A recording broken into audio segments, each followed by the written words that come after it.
अस्सलाम वालेकुम दोस्तों। आज जो हम टॉपिक कवर करने वाले हैं वो है बाइनरी सिस्टम। बाइनरी सिस्टम जो है कंप्यूटर का एक बहुत इम्पॉर्टेंट टॉपिक है। इसमें से कई क्वेश्चंस भी आते हैं और अगर ये क्वेश्चन आपके पेपर में आ जाते हैं तो आपका ये लक है कि आप पूरे के पूरे मार्क्स उस क्वेश्चन के ले सकते हैं बहुत ईजीली। बाइनरी नोटेशन को सॉल्व करने के दो मेथड होते हैं। एक पहला है पावर मेथड। पावर मेथड के लिए आपको सबसे पहले अपना डेसिमल सिस्टम याद करना होगा। जब हम फिज़िक्स या केमिस्ट्री की बात करते हैं तो हम अपना डेटा किस तरह से डिनोट करते थे कि जब ज़्यादा वैल्यूज़ हो जाती थी हम उसे 10 की एक्सपोनेंट पावर डालकर अपना जो डेटा था वो उससे रिप्रेजेंट करते थे। इसी तरह बाइनरी में 2 की पावर से अपना डेटा डिनोट किया जाता है और उसको 1010 में कन्वर्ट किया जाता है। किस तरह किया जाता है ये मैं आपको अभी करके दिखाता हूँ। सबसे पहले हम बाइनरी एडिशन को समझ लेते हैं। बाइनरी एडिशन में एक टोटल 4 तरह की पॉसिबिलिटीज़ होती हैं। इन 4 पॉसिबिलिटीज़ में ये होता है कि सबसे पहले आप जो है 0 को 0 में ऐड करेंगे तो वो 0 बनेगा। जब आप 0 को 1 में ऐड करेंगे तो वो 1 बनेगा और जब आप 1 को 0 में ऐड करेंगे तो भी वो 1 बनेगा। लेकिन जब आप 1 और 1 को ऐड करेंगे तो वो 10 बनेगा। अब चूँकि एडिशन का रूल है कि हम 10 को डायरेक्ट 10 नहीं लिख सकते तो हम यहाँ कैरी सिस्टम यूज़ करते हैं। कैरी सिस्टम में क्या होता है? कैरी सिस्टम में वही जैसा आप नॉर्मल मैथ में पढ़ते आते हैं कि जब 2 वर्ड वाला आंसर बनता है तो हम एक वर्ड ऊपर कैरी दे देते हैं। फॉर एग्जांपल हम ऐड करते हैं 1 0 0 0 1 को 0 0 0 1 1 में। इसको ऐड करने के लिए हम सिंपली पहले इसको राइट डाउन कर लेंगे जो मैथ का फॉर्मेट होता है उसमें। उसके बाद जब हम राइट हैंड साइड से एडिशन करेंगे तो 1 और 1 का हमारे पास आंसर बन रहा है 10। अब इस 10 से हम 0 नीचे लिखेंगे और 1 ऊपर कैरी दे देंगे। चूँकि वहाँ एक 1 पहले से था और एक 1 हमने ऐड किया तो वो दोबारा से 10 बन गया। तो हम दोबारा 0 लिख के 1 ऊपर डालेंगे। वो 1 अगले उसके साथ जब ऐड होगा तो 1 और 0 जो है वो 1 होगा। उससे अगला 0 0 है तो वो 0 हो जाएगा और उससे अगला जो है 1 0 है तो वो 1 हो जाएगा। तो ये हमारा बाइनरी एडिशन का आंसर होगा। इसके बाद कन्वर्जन की बात करते हैं। बाइनरी कन्वर्जन जो है डेसिमल से बाइनरी में आने के लिए दो मेथड है। पहला जो बुक में दिया गया है वो एडिशन या सब्सट्रैक्शन मेथड है।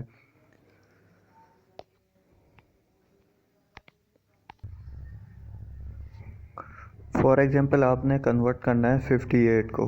अब 58 को कन्वर्ट करने के लिए आप सबसे पहले अपना चार्ट बनाएंगे। लिखेंगे 2 की पावर 0, 2 की पावर 1, 2 की पावर 2, 2 की पावर 3, 2 की पावर 4, 2 की पावर 5, 2 की पावर 6, 7 और 8 तक आप मैक्सिमम आप 7 तक लिखते हैं लेकिन आप 8 भी लिख सकते हैं।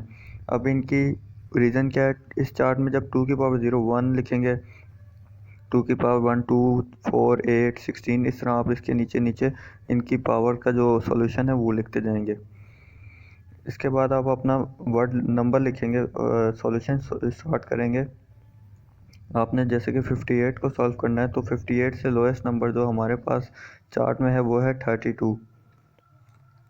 64 उससे बड़ा है इसलिए हम 64 नहीं लेंगे। अब 32 जो है वो 58 से लोएस्ट नंबर है।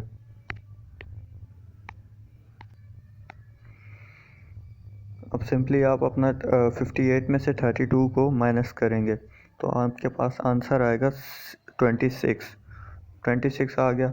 अब आप जो है 32 में अपना नेक्स्ट वर्ड ऐड करेंगे। अब 26 से लोएस्ट नंबर जो चार्ट में हमारे पास है वो है 16। 32 में अब आप 16 ऐड लिख देंगे और इसी तरह आप 26 में से 16 को माइनस भी करेंगे।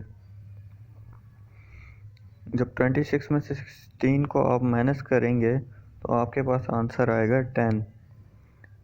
10 आंसर आ गया। अब 10 आप ऊपर देखेंगे कि आपके पास चार्ट में 10 से छोटा नंबर जो है वो है 8। अब आप जो है 8 को उसमें ऐड करेंगे 16 में और नीचे आप इसी तरह 10 में से 8 को माइनस करेंगे। जब आप 10 में से 8 को माइनस करेंगे तो आपके पास आंसर आएगा 2। इसी तरह आप दोबारा अपने चार्ट में देखेंगे तो 2 जहाँ आपके पास वर्ड है लोएस्ट नंबर तो 2 आप अपने 8 में आगे ऐड कर देंगे 2। ये सारा आप टोटल करेंगे तो आपका जो आंसर है वो 58 रिक्वायर्ड आंसर बन रहा है।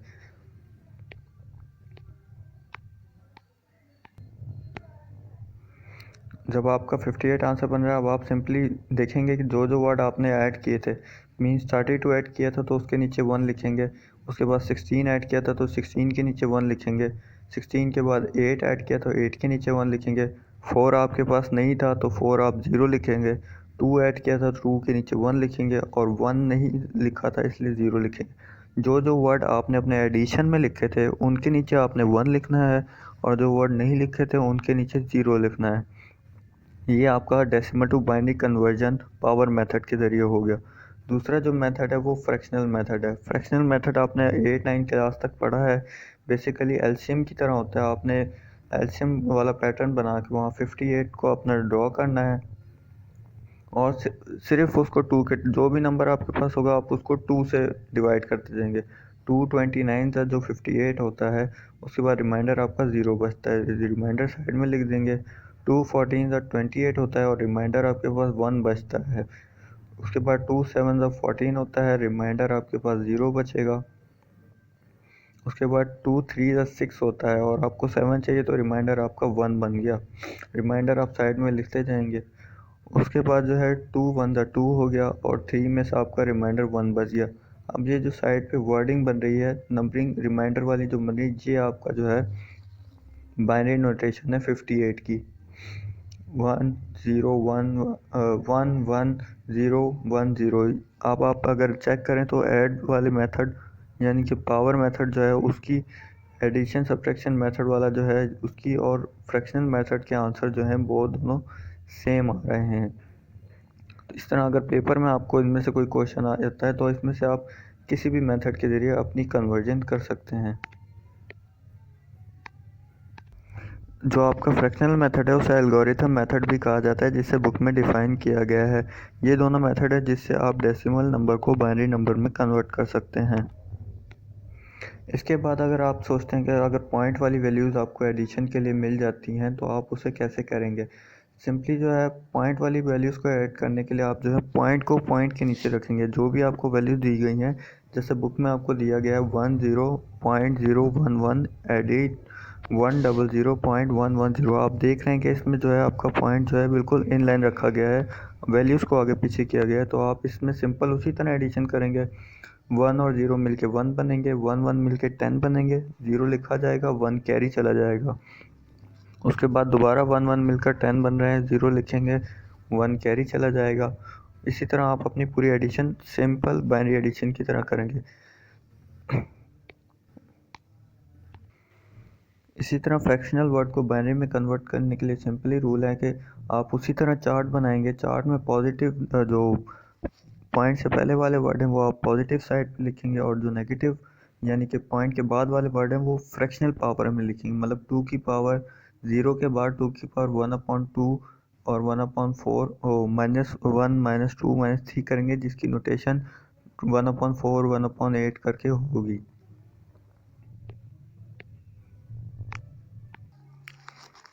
फॉर एग्जांपल आपको पेपर में कहा जाता है कि ये वाला फॉलोइंग डेटा आप बाइनरी डेटा रीड करके कन्वर्ट करके दें। तो अगर आपको एग्जांपल में दिया जाता है 100.0.110, इसको सिंपली आप अपना चार्ट बनाएंगे। उसी तरह आप लिखेंगे 2 की पावर, क्योंकि 3 डिजिट हैं दोनों तरफ तो मैं 2 की पावर 3 से ज़्यादा नहीं लिखूँगा।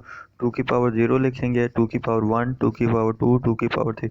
अब पॉइंट डालेंगे, पॉइंट के दूसरी तरफ नेगेटिव में वही वैल्यूज़ लिखेंगे। 2 की पावर 1, 2 की पावर -2, 2 की पावर -3 लिखेंगे।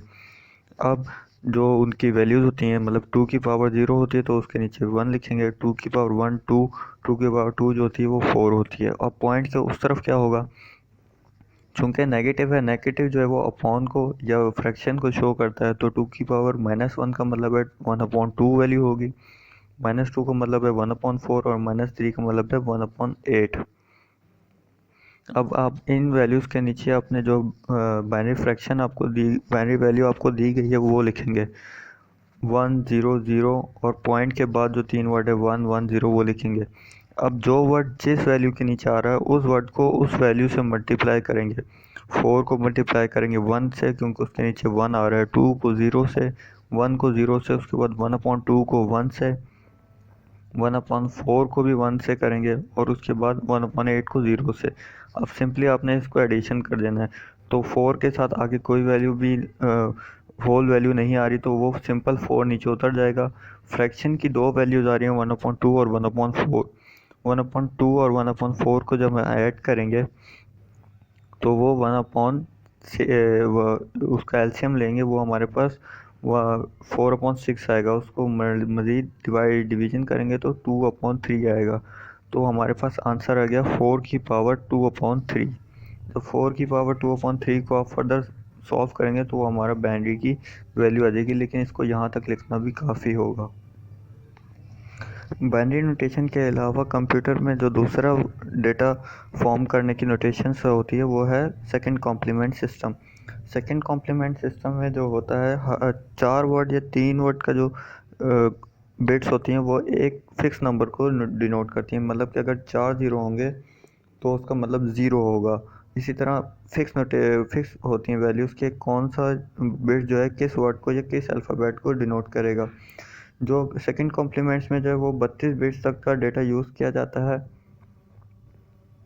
इसके बाद हम आगे कुछ एग्जांपल्स देखेंगे जिनमें आप चार्ट देखकर समझ जाएंगे कि किस तरह कौन सा डेटा कौन से वर्ड्स या कौन से बिट्स जो हैं किस वो अल्फ़ाबेट को डिनोट करते हैं।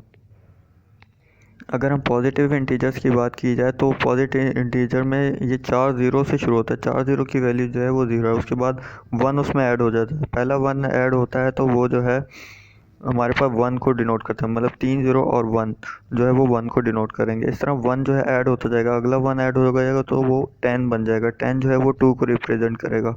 तीसरा 1 जब प्लस होगा तो वो 11 बन जाएगा, और तीसरा 1 जो है 11 बनाएगा तो वो 3 को डिनोट करेगा।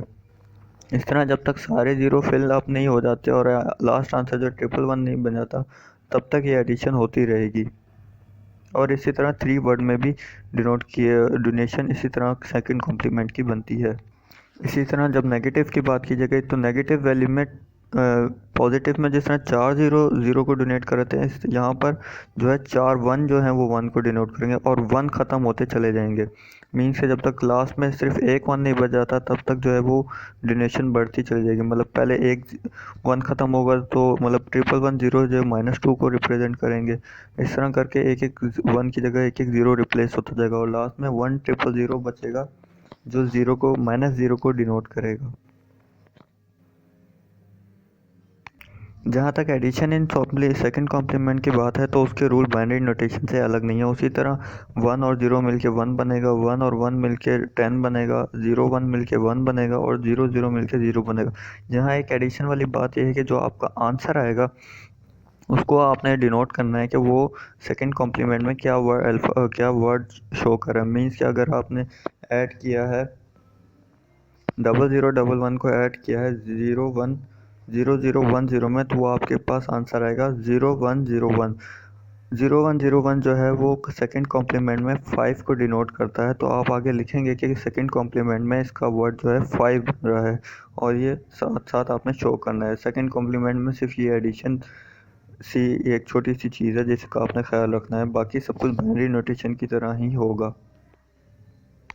जहाँ तक बात इस चीज़ की है कि आप कितने वर्ड शो कर सकते हैं तो बाइनरी के मुकाबले कॉम्प्लीमेंट में ये लिमिट है सेकंड कॉम्प्लीमेंट में कि आप 7 से ज़्यादा का वर्ड आप शो नहीं कर सकते। मीन कि अगर आपका आंसर 9 तो नहीं बनेगा लेकिन आप 7 से ज़्यादा का वर्ड आप शो नहीं कर सकते। उसके बाद वैल्यू जो है नेगेटिव में जाएगी। मीन अगर आपका आंसर जो है वह बाइनरी सेकंड कॉम्प्लीमेंट की है जो चार्ट है उससे बाहर का बन रहा है तो आप उसको चंक्स में डिवाइड करके उसको अपनी वैल्यू के अंदर लेकर आएंगे और फिर उसकी सेकंड कॉम्प्लीमेंट के हिसाब से नोटेशन करेंगे। यहाँ पर आज का हमारा लेक्चर